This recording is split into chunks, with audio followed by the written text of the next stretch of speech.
નમસ્તે વિદ્યાર્થી મિત્રો। પ્રકરણ 4 ભારતનો સાહિત્યિક વારસો તેમાં આપણે આગળ વધીશું। ગયા લેક્ચરમાં આપણે મધ્યકાલીન સાહિત્ય વિશે માહિતી લીધી। આજે આપણે ભારતની પ્રાચીન વિદ્યાપીઠો વિશે જાણીશું। ખાસ કરીને તેમાં નાલંદા, તક્ષશિલા, વારાણસી અને વલ્લભી વિદ્યાલયની વાત છે। તો સૌપ્રથમ આપણે નાલંદા વિદ્યાપીઠ વિશે માહિતી લઈશું। તો બિહારના પટણા જિલ્લાના બડગાંવ નામના ગામ પાસે પ્રાચીન નાલંદા વિદ્યાપીઠ આવેલી છે। પ્રશ્ન પૂછી શકે છે કે નાલંદા વિદ્યાપીઠ ક્યાં છે? તો ભારતીય સંસ્કૃતિમાં બૌદ્ધ અને જૈન પરંપરામાં નાલંદાનું મહત્ત્વ ઘણું છે। આ પ્રાચીન વિદ્યાપીઠમાં મહાવીર સ્વામીએ 14 ચાતુર્માસ કર્યા હોવાથી આ સ્થળ જૈન તીર્થ પણ બન્યું છે। એટલે પ્રાચીન પરંપરાઓની વાત આવે કે બૌદ્ધ અને જૈન પરંપરાઓની વાત આવે તેમાં નાલંદાનું મહત્ત્વનું સ્થાન ગણાય છે।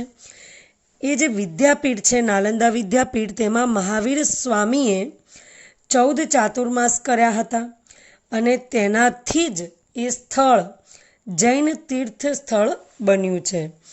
5મી સદીમાં કુમારગુપ્તે અહીં એક વિહાર બંધાવેલો। છેક 5મી સદીમાં કુમારગુપ્તે એક વિહાર બંધાવેલો। હવે એમ થાય કે વિહાર એ શું છે? તો વિહાર એ બૌદ્ધ સંન્યાસીને રહેવાની એકાંતવાળી જગ્યા છે। એટલે કે બૌદ્ધ સંન્યાસી માટેનો મઢ છે, એક જગ્યા છે જ્યાં બૌદ્ધ સંન્યાસીઓ એકાંતમાં રહી શકે છે। અને જે વિહારનો જે મધ્યનો જે ભાગ હોય છે એમાં મોટો મંડપ હોય છે, એટલે કે બહુ ખુલ્લી જગ્યા હોય છે। આજુબાજુ નાની નાની ઓરડીઓ હોય છે, આજુબાજુ નાની નાની ઓરડીઓ બનાવવામાં આવી હોય છે અને તે ઓરડીઓની સાથે સાથે કેટલીક સૂવાની બેઠકો બનાવેલી હોય છે સૂવા માટે, અને વાંચવા માટે પથ્થરની પાટલીઓ પણ બનાવવામાં આવેલી હોય છે।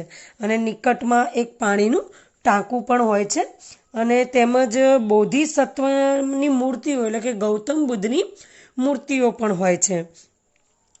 તો આ જે મૂર્તિઓને હોય છે તો ત્યાં લોકો ઉપાસના બી કરી શકે છે। તો નાલંદા વિદ્યાપીઠની વાત કરીએ તો ત્યાં બૌદ્ધ અને જૈન બંને પરંપરાઓની વાતનું એટલે ત્યાંનું મહત્ત્વ છે કે બૌદ્ધ અને જૈન પરંપરા માટે નાલંદા પ્રખ્યાત છે।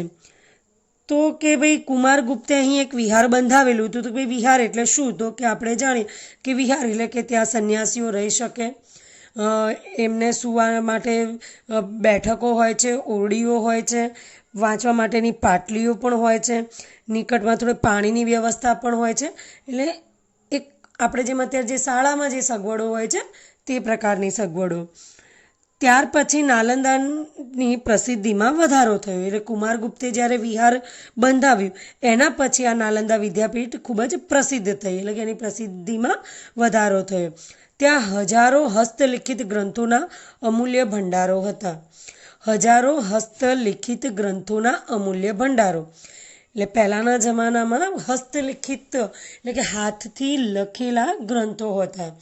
પુસ્તકોની શોધ આપણે પાછળથી થઈ, એટલે હાથથી લખેલા જે ગ્રંથો હતા, જે અત્યારે આ પ્રિન્ટ છે હાથથી લખેલી એટલે કે હસ્તપ્રતો હોય, પણ અત્યારે તો આ પ્રિન્ટ આવી ગઈ, છાપવાની વસ્તુ છે, એટલે કે આપણે એને બહુ ઝડપથી કામ કરી શકીએ છીએ। કોઈ પણ લિપિને મતલબ કોઈ પણ વસ્તુને લેખિત સ્વરૂપ આપવામાં આપણે અત્યારે ઝડપથી કામ કરી શકીએ છીએ, અને એ સમયમાં હાથથી લખેલા ગ્રંથો હતા। તો હજારો હસ્તલિખિત ગ્રંથોના અમૂલ્ય ભંડારો હતા। નાલંદા વિશ્વવિદ્યાલય હતું, ભારતીય સંસ્કૃતિનું આ એક તીર્થધામ હતું, વિશ્વવિદ્યાલય તરીકે પ્રખ્યાત હતું અને ભારતીય સંસ્કૃતિનું એક તીર્થધામ પણ ગણાતું હતું।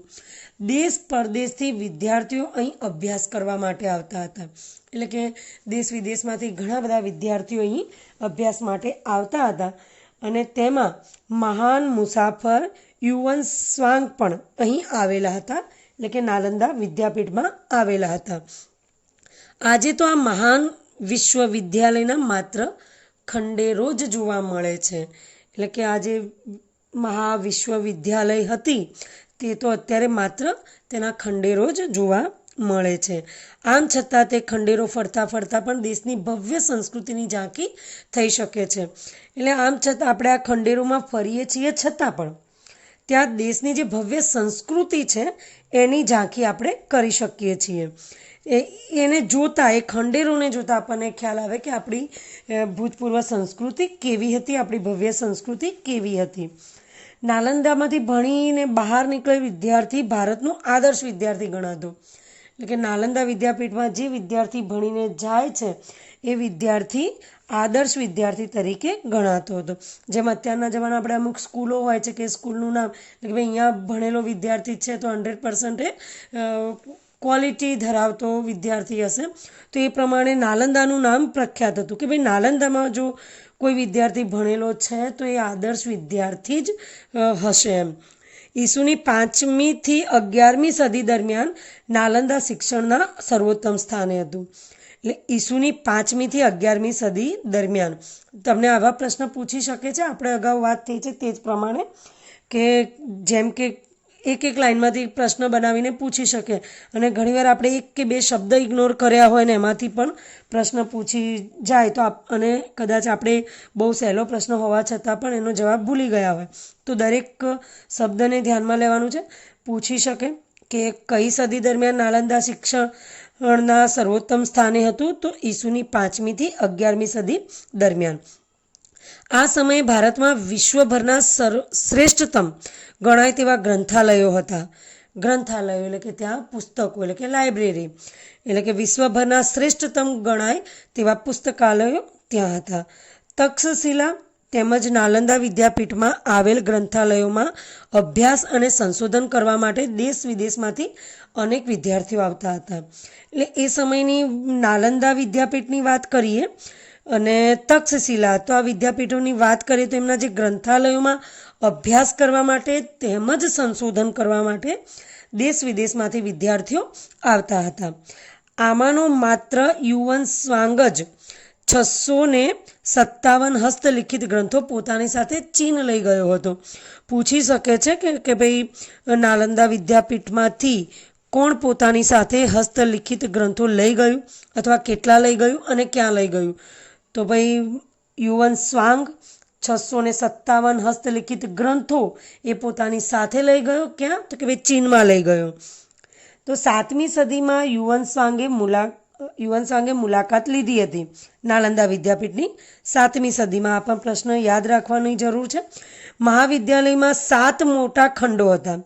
મહાવિદ્યાલયમાં કેટલા? 7 મોટા ખંડો હતા, એટલે કે આપણે હોલ જે કહીએ છીએ તે. વ્યાખ્યાન માટેના 300 ખંડો હતા.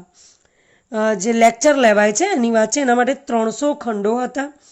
વિદ્યાર્થીઓના રહેવા માટેના ખાસ મઠો બનાવેલા, એટલે કે મઠો બાંધવામાં આવેલા હતા. એટલે જેમ આપણે એક હોસ્ટેલની વ્યવસ્થા હોય છે એ પ્રમાણે કે ત્યાં વિદ્યાર્થી રહી શકે એવી ઓરડીઓના બાંધકામ પણ થયેલા હોય છે. વિદ્યાપીઠને નિર્વાહ માટે અનેક ગામો દાનમાં મળ્યા હતા. એટલે અનેક એવા ગામો હતા તે વિદ્યાપીઠના નિર્વાહ એટલે કે એના ખર્ચ માટે એ ગામમાંથી આવતી આવક એમને દાનમાં મળતી હતી. તો ગામોની આવકમાંથી વિદ્યાર્થીઓને ભોજન અને વસ્ત્રો વિના મૂલ્યે પૂરા પાડવામાં આવતા હતા. એટલે ગામડામાંથી જે આવક મળતી હતી તેનાથી ત્યાંના જે વિદ્યાર્થીઓ છે એમને ભોજન અને વસ્ત્રોની સગવડ વિના મૂલ્યે પૂરી પાડવામાં આવતી હતી. અહીંનો ગ્રંથાલયવાળો જે વિસ્તાર હતો એ ધર્મગંજના નામથી ઓળખાતો હતો. આ પણ પ્રશ્ન પૂછી શકાય છે કે નાલંદાનો ગ્રંથાલયવાળો વિસ્તાર કયા નામથી ઓળખાતો હતો? તો ધર્મગંજના નામથી ઓળખાતો હતો. ઈસવીસનની 5મી થી 11મી સદી સુધી નાલંદાની ખ્યાતિ અને સુપ્રસિદ્ધિ વિદ્યા કેન્દ્ર તરીકે રહી હતી.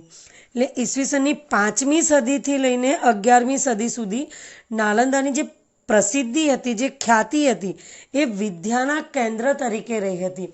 એક વિદ્યાના કેન્દ્ર તરીકે નાલંદા 5મી થી 11મી સદી સુધી પ્રખ્યાત હતું, સુપ્રસિદ્ધ હતું. તો અહીંયા છે કે ભાઈ નાલંદા વિશેની માહિતીમાં જોઈએ તો ખાસ કરીને તમારે પ્રશ્ન પૂછાય તો કે ક્યાં આવેલી હતી, ત્યારબાદ કયા ધર્મના કઈ પરંપરા, કયા ધર્મની પરંપરા માટે મહત્વનું સ્થાન? તો બૌદ્ધ અને જૈન. હવે એમાં કે મહાવીર સ્વામીની વાત છે, તો કે મહાવીર સ્વામીએ 14 ચાતુર્માસ ત્યાં કર્યા હતા, તેથી જ તે જૈન તીર્થ બન્યું હતું. પછી કે અહીંયા વિહાર કોને બંધાવેલા? તો કુમારગુપ્તે. કઈ સદીમાં? તો 5મી સદીમાં. ત્યાર પછી નાલંદાની પ્રસિદ્ધિનો વધારો થયો અને હજારો હસ્તલિખિત ગ્રંથો અહીંયા મળ્યા હતા. નાલંદા શું છે?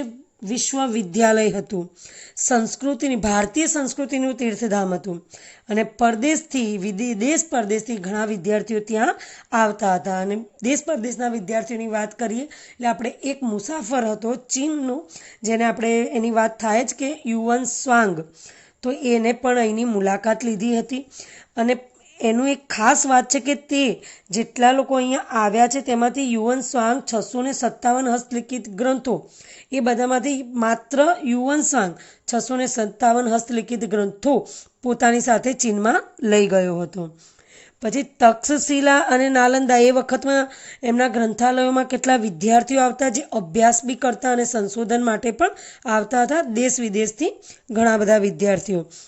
અને અત્યારની વાત કરીએ તો ભાઈ અત્યારે તો એ ખંડેર જે વિશ્વવિદ્યાલય જે નાલંદા છે એ માત્ર ખંડેરોના રૂપે જ જોવા મળે છે, પરંતુ આ ખંડેરોમાં આપણે ફરીએ તો દેશની ભવ્ય સંસ્કૃતિની ઝાંખી પણ આપણને થાય છે. અને વિદ્યાના એક કેન્દ્ર તરીકે નાલંદા આજે પણ ખ્યાતિ અને સુપ્રસિદ્ધિ ધરાવે છે. અને 5મી થી 11મી સદી સુધી નાલંદા એક વિદ્યાના કેન્દ્ર તરીકે ખ્યાતિ અને પ્રસિદ્ધિ ધરાવતો હતો. એટલે આવા કેટલાય પ્રશ્નો આમાંથી નીકળી શકે છે. એ ઉપરાંત પણ ઘણા છે કે જેમ મહાવિદ્યાલયમાં કેટલા ખંડો હતા, કે પછી વ્યાખ્યાન માટેના કેટલા ખંડો હતા, તો વ્યાખ્યાન માટેના 300 ખંડો હતા. મહાવિદ્યાલયમાં 7 મોટા ખંડો હતા. ત્યારબાદ જે ગ્રંથાલયવાળો વિસ્તાર હતો તેમને ધર્મગંજ તરીકે ઓળખવામાં આવતો હતો.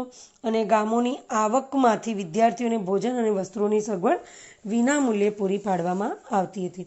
ખાસ કરીને અહીંયા નાલંદા અને તક્ષશિલાની માહિતી ખાસ કરીને તમારે મિક્સ ન થાય એ વધુ ધ્યાન આપવાનું છે.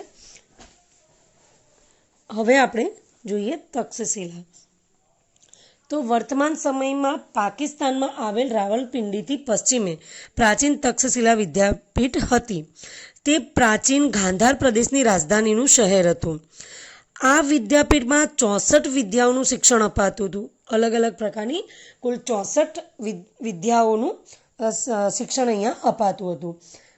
અહીં મોટાભાગના વિદ્યાર્થીઓ ગુરુના આશ્રમમાં રહીને જ અભ્યાસ કરતા, એટલે કે ત્યાં આશ્રમમાં રહીને જ અભ્યાસ કરવો પડતો. ભગવાન બુદ્ધના શિષ્ય જીવકે પણ અહીં આયુર્વેદના પાઠો શીખ્યા હતા. અર્થશાસ્ત્રના કર્તા કૌટિલ્યએ પણ અહીં અભ્યાસ કર્યો હતો. હવે અર્થશાસ્ત્રમાં કૌટિલ્યનું નામ એટલે પ્રથમ હરોળે આવે કે ભાઈ કૌટિલ્યની નીતિ એટલે નંબર 1માં આવે. અને એવા મહાન લોકોએ પણ અહીં અભ્યાસ કરેલો છે. દંતકથા અનુસાર રઘુકુલમાં જન્મેલા રામ, એટલે રઘુકુલ રામાયણમાં તમે વાત સાંભળેલી જ છે કે દશરથ રાજાના પુત્ર શ્રી રામ, એમના જે ભાઈ ભરત છે એમના પુત્ર તક્ષ ઉપરથી આ સ્થળનું નામ પડ્યું હોવાનું માનવામાં આવે છે. અને 7મા સૈકામાં મહત્વના વિદ્યા કેન્દ્ર તરીકે જાણીતું હતું. જેમ આપણે આગળ નાલંદામાં જોયું કે વિદ્યા કેન્દ્ર તરીકે શું પ્રસિદ્ધિ હતી, તો ક્યારે કે 5મી થી 11મી સદી સુધી. તો અહીંયા વાત આવે તો 7મા સૈકામાં એક મહત્વના વિદ્યાના કેન્દ્ર તરીકે જાણીતું હતું. એટલે ઘણીવાર પ્રશ્ન પૂછાય તો યાદ રાખવાનું કે બંનેમાં ડિફરન્સ શું છે. 5મી થી 11મી સદી સુધી જો ખ્યાતિને સુપ્રસિદ્ધિ ધરાવનાર વિદ્યા કેન્દ્ર તો એની નાલંદાની વાત છે. અને 7મા સૈકામાં મહત્વના વિદ્યા કેન્દ્ર તરીકે જાણીતું કેન્દ્ર હોય, જાણીતી વિદ્યાલય હોય તો તે તક્ષશિલા છે. એટલે અહીંયા જે દંતકથા અનુસાર, દંતકથા એટલે કે લોકોના મોઢે આપણે સાંભળેલી હોય એ પ્રમાણે, દંતકથા અનુસાર કે રઘુકુલમાં જન્મેલા રામના ભાઈ ભરતના પુત્ર તક્ષ ઉપરથી આ સ્થળનું નામ પડ્યું હોવાનું મનાય છે. અને 7મા સૈકામાં એ મહત્વના વિદ્યા કેન્દ્ર તરીકે જાણીતું હતું. હવે વિદ્યાર્થીને જે વિષયમાં રસ હોય તેનું શિક્ષણ જ આપવામાં આવતું.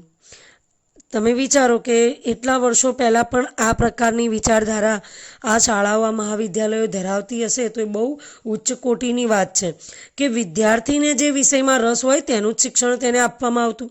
શિક્ષક પોતાની ઈચ્છા પ્રમાણે ગમે તેટલા વિદ્યાર્થીઓને ભણાવતા. શિક્ષક પોતાની ઈચ્છા પ્રમાણે ગમે તેટલા વિદ્યાર્થીઓને ભણાવી શકે, છતાં સામાન્ય રીતે એક શિક્ષકની પાસે લગભગ 20 વિદ્યાર્થીઓ ભણતા.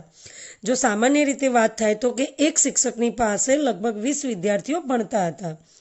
તો વારાણસી, રાજગૃહ, મિથિલા, ઉજ્જૈન જેવા દૂર દૂરના નગરોમાંથી વિદ્યાર્થીઓ અહીં ભણવા માટે એટલે કે શિક્ષણ માટે ઉમટતા હતા એટલે કે આવતા હતા. વારાણસીના રાજકુમારો અહીં જ શિક્ષણ લેતા હતા. કૌશલના રાજા પ્રસેનજીત, વ્યાકરણ શાસ્ત્રી પાણિની અને રાજનીતિજ્ઞ કૌટિલ્યએ પણ અહીં જ શિક્ષણ લીધું હોવાનું મનાય છે. એટલે જાણકારી મુજબ મનાય છે કે ભાઈ અહીં રાજનીતિમાં નિપુણ એવા કૌટિલ્યએ પણ અહીં શિક્ષણ લીધું છે. વ્યાકરણ શાસ્ત્રી પાણિની જેનો ઉલ્લેખ આપણે આગળ કરેલો જ છે. તો વ્યાકરણ શાસ્ત્રી પાણિનીએ અને કૌશલના રાજા પ્રસેનજીતે પણ અહીંયા શિક્ષણ લીધું હોય તે માનવામાં આવે છે. તક્ષશિલા ઉચ્ચ શિક્ષણનું કેન્દ્ર હતું. સામાન્ય સ્થિતિના વિદ્યાર્થીઓ ગુરુના ઘરે રહીને ભણતા.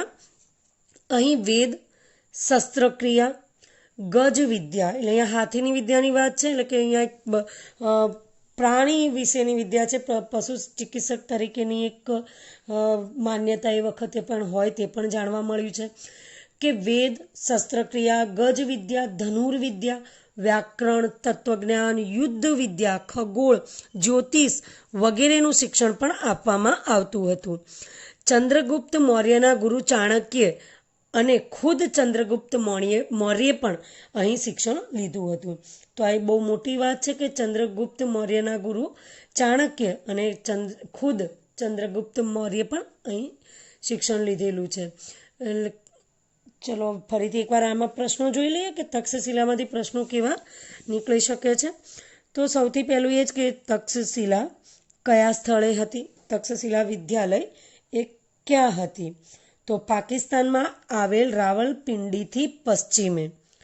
વર્તમાન સમયમાં આવેલા, એ સમયમાં પાકિસ્તાન નહોતું એટલે આ વસ્તુ તમારે આગળ શબ્દ ઉમેરવો જ પડશે કે વર્તમાન સમયમાં પાકિસ્તાનમાં આવેલ રાવલપિંડીથી પશ્ચિમે પ્રાચીન તક્ષશિલા વિદ્યાપીઠ હતી. તે પ્રાચીન ગાંધાર પ્રદેશની રાજધાનીનું શહેર હતું. હવે એમાં કેટલી વિદ્યાઓનું શિક્ષણ અપાતું? કે ભાઈ 64 વિદ્યાઓનું શિક્ષણ અપાતું હતું. તો ભાઈ મોટા ભાગના જે વિદ્યાર્થીઓ હતા ગુરુના આશ્રમમાં રહેતા હતા અને ભગવાન બુદ્ધના શિષ્ય જીવકે પણ અહીં આયુર્વેદના પાઠ શીખ્યા છે. તો આ બધા નામ તમારે યાદ રાખવા પડશે કે અહીંયા કયા કયા વ્યક્તિઓ કે કયા કયા મહાન લોકો જે હતા જેમને અહીંયા વિદ્યા ગ્રહણ કરી છે.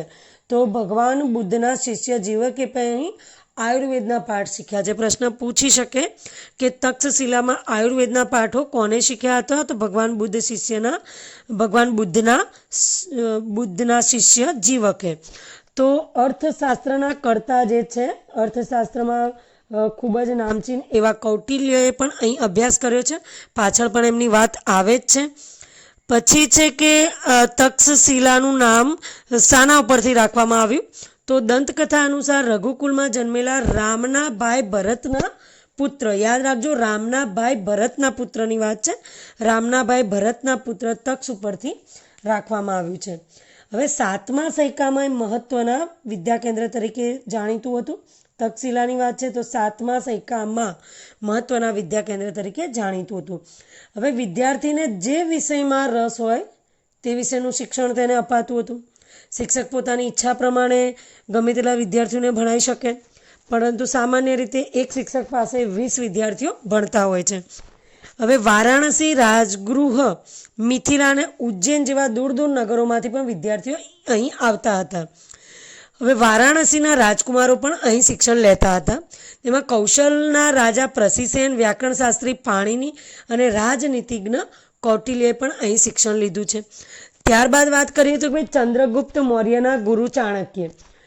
તો કૌટિલ્ય અને ચાણક્ય એ એક જ છે, એ નામથી ઓળખાય છે.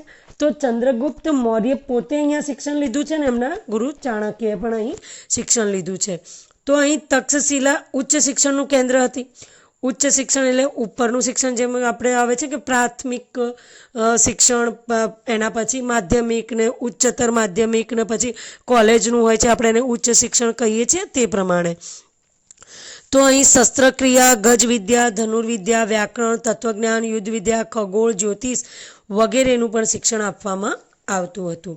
અને 5મી સદીની શરૂઆતમાં ચીનના ફાહિયાને આ સ્થળની મુલાકાત લીધી હતી. હવે આ શબ્દો યાદ રાખજો કે આગળ પણ એક ચીનના પ્રવાસીની મુસાફરની વાત થઈ છે, અહીંયા પણ છે, એટલે આ ક્યાંક મિક્સ ન થઈ જાય એનું ધ્યાન રાખવાનું છે. હવે જોઈએ વારાણસી. તો વારાણસી યાત્રાધામ તરીકે પ્રસિદ્ધ છે. ઈસવીસન પૂર્વે 7મા સૈકામાં તે ભારતનું પ્રસિદ્ધ વિદ્યા કેન્દ્ર હતું. હવે 7મા સૈકામાં આપણે વાત થઈ તો એમાં તક્ષશિલાની પણ વાત આવી છે અને અહીંયા વારાણસીની પણ વાત છે. ઉપનિષદ કાળમાં તે આર્ય સંસ્કૃતિ અને ધર્મના કેન્દ્ર તરીકે વિકસ્યું હતું. ઉપનિષદનો જે સમય હતો વેદના એ વખતના સમયમાં, તો ઉપનિષદના સમયમાં આર્ય સંસ્કૃતિ અને તેના જે ધર્મના કેન્દ્ર તરીકે આ જે યાત્રાધામ વિકસેલું હતું. રાજા અજાતશત્રુ ઉપનિષદ કાળમાં એક તત્વજ્ઞાની અને વિદ્યાના પોષક હતા. અહીંયા રાજાની વાત થઈ છે, રાજા અજાતશત્રુની વાત છે, જે ઉપનિષદ કાળમાં એક તત્વજ્ઞાની અને વિદ્યાના પોષક એવા રાજા હતા. વ્યાસ સંહિતામાં મહર્ષિ વેદવ્યાસનો આશ્રમ અહીં હોવાનો ઉલ્લેખ મળે છે. મહર્ષિ વેદવ્યાસ એટલે આપણે જાણીએ છીએ મહાભારતના જે રચયિતા છે, એની જે કૃતિ છે વ્યાસ સંહિતા, એમાં વેદવ્યાસનો જે આશ્રમ છે એ અહીં હોવાનું માનવામાં આવ્યું છે, એનો ઉલ્લેખ છે.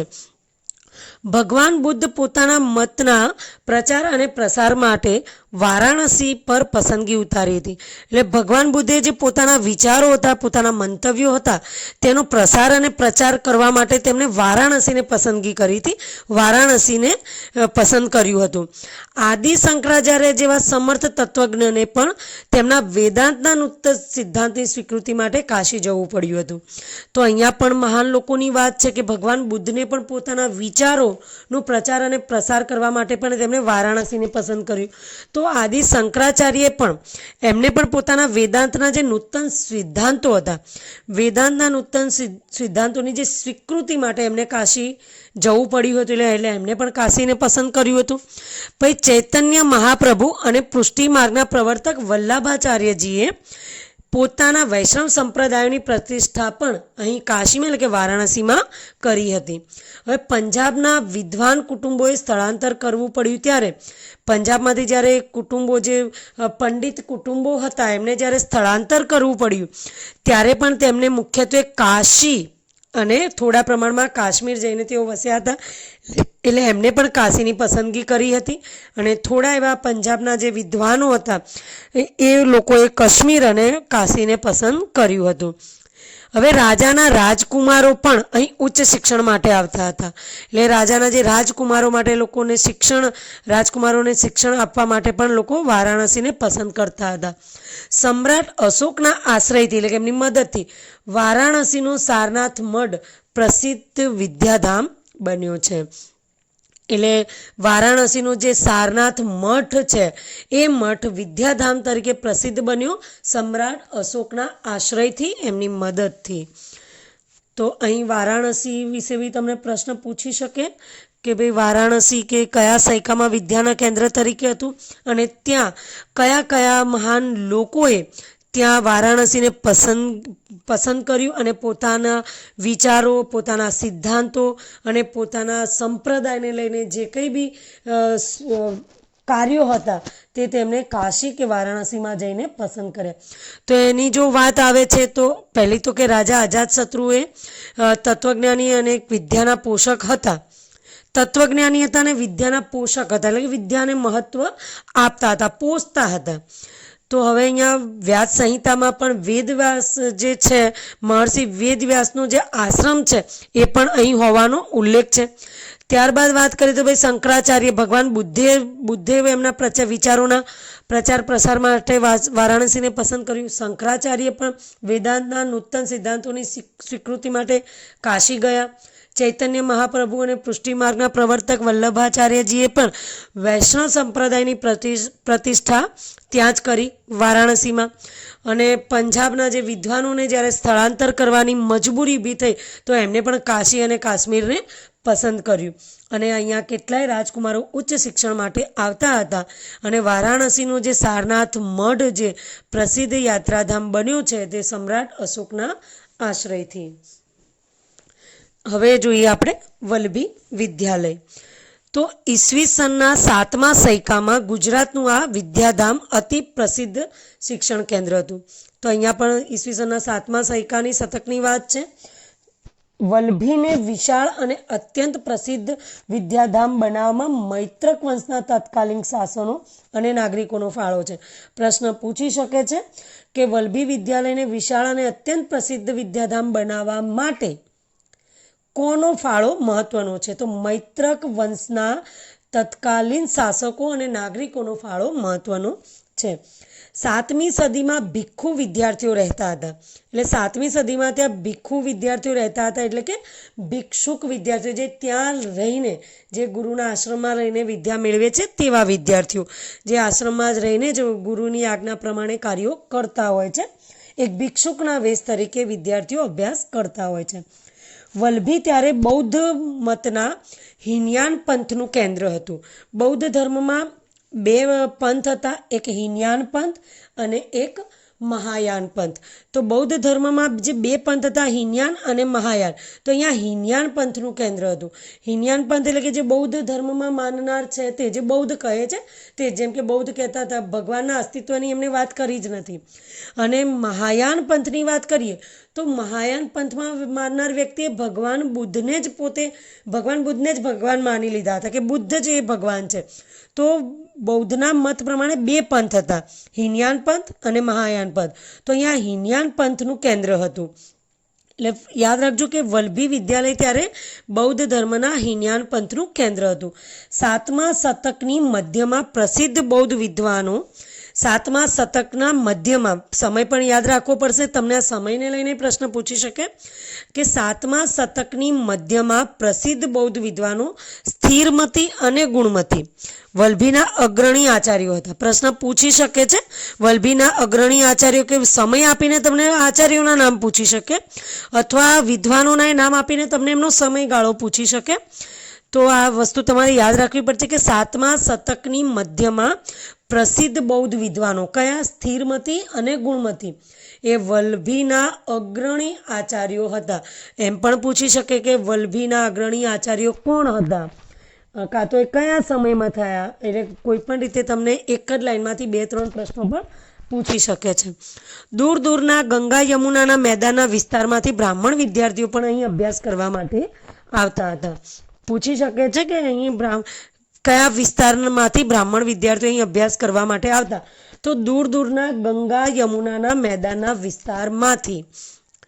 ચીની પ્રવાસી ઇત્સિંગે નોંધ્યું કે વલ્લભી પૂર્વ ભારતની પ્રસિદ્ધ શિક્ષણ સંસ્થા નાલંદા સાથે સ્પર્ધા કરતી હતી. કે વલ્લભી એ વખતમાં નાલંદાની સાથે સ્પર્ધા કરતી વિદ્યાલય હતી. તો આ અહીંયા પણ એક પ્રવાસીનું નામ છે, આપણે જોયું 3-3માં મુસાફર કે પ્રવાસીનું નામ આવ્યું છે. તમારે યાદ રાખવાનું છે કે કયું નામ કઈ વિદ્યાલય સાથે જોડાયેલું છે. વલ્લભી એક રાજધાની અને આંતરરાષ્ટ્રીય બંદર હતું. ઈસવીસન 480 થી લઈને ઈસવીસન 775 આ સમયગાળો પણ તમને પૂછી શકે છે, કારણ કે બુકમાં જેટલા પોઈન્ટ આપ્યા હોય એટલામાંથી ચોક્કસપણે પૂછી શકે છે. વલ્લભી એક રાજધાની અને આંતરરાષ્ટ્રીય બંદર હતું. કયા સમયમાં?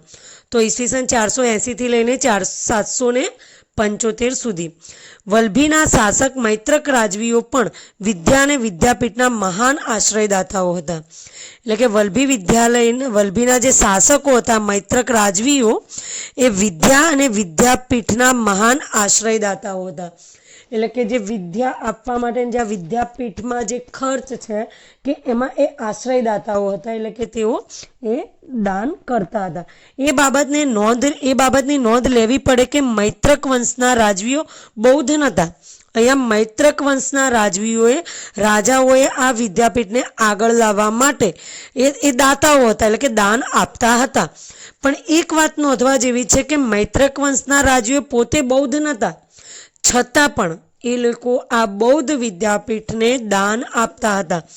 એટલે મૈત્રક વંશના રાજવીઓ બૌદ્ધ નહોતા, સનાતની હતા. સનાતની એટલે સનાતન ધર્મમાં માનવાવાળા. હવે એમ થાય કે સનાતન ધર્મમાં માનવાવાળા એટલે કેવા? તો ભાઈ પ્રાચીન કાળથી જે વેદ ધર્મ છે એ ધર્મમાં માનવાવાળા, જે પ્રાચીન કાળથી જે ધર્મની વાતો થઈ છે એ ધર્મમાં માનવાવાળા. કારણ કે બૌદ્ધ ધર્મ એ પાછળથી સ્થાપિત થયેલો ધર્મ છે. તો એ બાબતની નોંધ લેવી પડે કે મૈત્રક વંશના રાજવીઓ બૌદ્ધ નહોતા, તેઓ સનાતની હતા, એટલે કે સનાતન ધર્મમાં માનવાવાળા હતા. છતાં પણ એમણે આ સંસ્થાઓને મદદ કરી હતી અને છતાં પણ તેઓ આ સંસ્થાને મદદ કરતા હતા. હવે જે ઈસવીસન 775માં આરબોએ આક્રમણ કર્યું. વલ્લભી વિદ્યાલય પર આમ જોવા જઈએ તો 3 વાર આક્રમણ થયું. તો ઈસવીસન 775માં આરબોએ આક્રમણ કર્યું અને મૈત્રકો પરાજિત થયા. વિદ્યાપીઠ બંધ પડી. અહીં પ્રસિદ્ધ વિદ્વાનોના નામ દરવાજા ઉપર લખવામાં આવતા. જે પ્રસિદ્ધ વિદ્વાનો થઈ ગયા હતા તેમના નામ અહીં લખવામાં આવતા. વિદ્વાનો રાજસભામાં પોતાનું પાંડિત્ય દાખવીને રાજતંત્રમાં ઊંચા અધિકારો પણ પ્રાપ્ત કરતા. એટલે જે કંઈ બી વિદ્વાનો છે એ વિદ્વાનો રાજસભામાં પોતાનું પાંડિત્ય દાખવતા, એટલે કે પોતાની બુદ્ધિનું પ્રદર્શન કરતા અને રાજતંત્રમાં ઊંચા અધિકારો પ્રાપ્ત કરતા. પોતાની બુદ્ધિથી, પોતાની બુદ્ધિમત્તાથી એ કોઈ પણ સમસ્યાનું સમાધાન લાવતા, એટલે કે બુદ્ધિનું પ્રદર્શન કરતા અને એનાથી એ ઊંચા અધિકારો પણ મેળવતા હતા. આ જાણીતી વિદ્યાપીઠ હતી અને જ્ઞાનની આરાધના અને તેની વિશિષ્ટ પ્રકારની શિક્ષણ પ્રણાલીને કારણે ભારતમાં જ નહીં પરંતુ તે સમયના સુસંસ્કૃત વિશ્વમાં તે પ્રસિદ્ધ થઈ હતી. આ વિદ્યાપીઠમાં દેશ પરદેશથી અભ્યાસ કરવા માટે વિદ્યાર્થીઓ આવતા હતા. જે આપણે દરેક વિદ્યાપીઠની વાત કરી તો ત્યાં કોમન વાત થઈ છે કે દેશ વિદેશના વિદ્યાર્થીઓ અહીં અભ્યાસ કરવા માટે આવતા હતા. સાચા અર્થમાં તે આંતરરાષ્ટ્રીય વિદ્યાપીઠ હતી. તમને આ પ્રશ્ન પૂછી શકાય છે કે સાચા અર્થમાં આંતરરાષ્ટ્રીય વિદ્યાપીઠ, તો એમાં આપણે જે શબ્દ જે વિદ્યાલય માટે વાપરેલો છે એ શબ્દ તમારે ખાસ યાદ રાખવાનો છે. એમાં લગભગ પ્રત્યેક વિદ્યા શાખાઓનું શિક્ષણ અપાતું હતું. જે આગળ આપણે વાત થઈ છે કે ભાઈ અહીંયા 64 વિદ્યાઓનું અભ્યાસ કરવામાં આવતો હતો, શિક્ષણ અપાતું હતું, તો અહીંયા બસ એ જ રીતનું છે કે પ્રત્યેક વિદ્યા શાખાઓ છે તેનું શિક્ષણ અપાતું હતું. આ બધી વિદ્યાપીઠમાં નિભાવ રાજાઓ અને શ્રેષ્ઠીઓએ આપેલા દાનથી થતો હતો. જેમ કે આપણે અગાઉ વાત કરી કે ભાઈ એનો જે ખર્ચ છે વિદ્યાપીઠનો તે કોના દ્વારા, તો અહીંયા પણ કે આ બધી જે વિદ્યાપીઠો છે એનો નિભાવ રાજાઓ સાથે, એટલે કે રાજા એમનો ખર્ચ ઉઠાવતા હતા, નિભાવતા હતા, એમને પોષણ આપતા હતા, એનું ભરણ પોષણ કરતા હતા. તો નિભાવ રાજાઓ અને શ્રેષ્ઠીઓ, એટલે શ્રેષ્ઠીઓ એટલે કે ગામના કે લોકો આગળ પડતા વ્યક્તિઓ. તો આવા શ્રેષ્ઠીઓના આપેલા દાનથી થતો તે હકીકત તે સમાજની પણ વિદ્યા પ્રત્યેની પ્રીતિ અને નિષ્ઠા દર્શાવે છે. તો આપણને તે સમયના સમાજમાં જે વિદ્યા પ્રત્યે જે પ્રીતિ હતી કે વિદ્યા પ્રત્યેનો જે પ્રેમ છે, જે નિષ્ઠા છે એ દેખાય છે કે વિદ્યાપીઠ નિભાવ રાજાઓ અને શ્રેષ્ઠીઓએ આપેલા દાનથી થતી હતી. તો સમાજના આગળ પડતા લોકો પણ અહીં દાન કરતા હતા. તો ભારતીય વિદ્યા, કલાઓ અને જ્ઞાન વિજ્ઞાનનું શિક્ષણ આપતી એક વિશ્વવિખ્યાત યુનિવર્સિટીઓ હતી. તો આ જે વિદ્યાલયોની વાત થઈ શું છે? ભારતીય વિદ્યા, કલાઓ, જ્ઞાન અને વિજ્ઞાનનું શિક્ષણ આપતી એ વિશ્વવિખ્યાત યુનિવર્સિટીઓ હતી. બહુ સરસ વાત છે કે આપણે આટલા વર્ષો પહેલાં પણ આવી વિદ્યાલયો હતી જ્યાં આ પ્રકારનું શિક્ષણ આપવામાં આવતું હતું. તો અહીં નાલંદા, તક્ષશિલા, વારાણસી અને વલ્લભી વિદ્યાલયની માહિતી પૂર્ણ થાય છે. પ્રકરણ ભલે નાનું હોય પણ પ્રશ્નો બહુ બધા છે. સ્વાધ્યાયની વાત કરીએ તો આપણને પાછળ સ્વાધ્યાયમાં તો બહુ ઓછા પ્રશ્નો આપેલા છે, પણ આપણે માત્ર સ્વાધ્યાયના પ્રશ્નોને ધ્યાનમાં નથી લેવાના. આખા પાઠમાંથી જોઈએ તો ઘણા બધા પ્રશ્નો નીકળે છે. તો દરેક લાઈનને સમજીને જેટલા પણ પ્રશ્નો નીકળે છે દરેક પ્રશ્નને મહત્ત્વ આપીને તેના જવાબ તૈયાર કરવાના છે. પાઠ ભલે નાનો છે પણ પ્રશ્નો ઘણા બધા છે, તો એને 1-2 વાર તૈયાર કરશો ત્યારે બધા પ્રશ્નો યાદ રહેશે. તો જે સ્વાધ્યાયમાં જે પ્રશ્નો આપેલા છે નોટબુકમાં લખીને તૈયાર કરો, અને એ સિવાય જે પ્રકરણમાંથી જેટલા પણ પ્રશ્નો નીકળે છે એ એક એક વાક્યમાંથી પ્રશ્નો નીકળે છે તે દરેક પ્રશ્નને ધ્યાનથી સમજીને તેના જવાબ તૈયાર કરો. તો હવે મળીશું નેક્સ્ટ લેક્ચરમાં નવા ચેપ્ટર સાથે. ત્યાં સુધી રજા લઈએ. Thank you.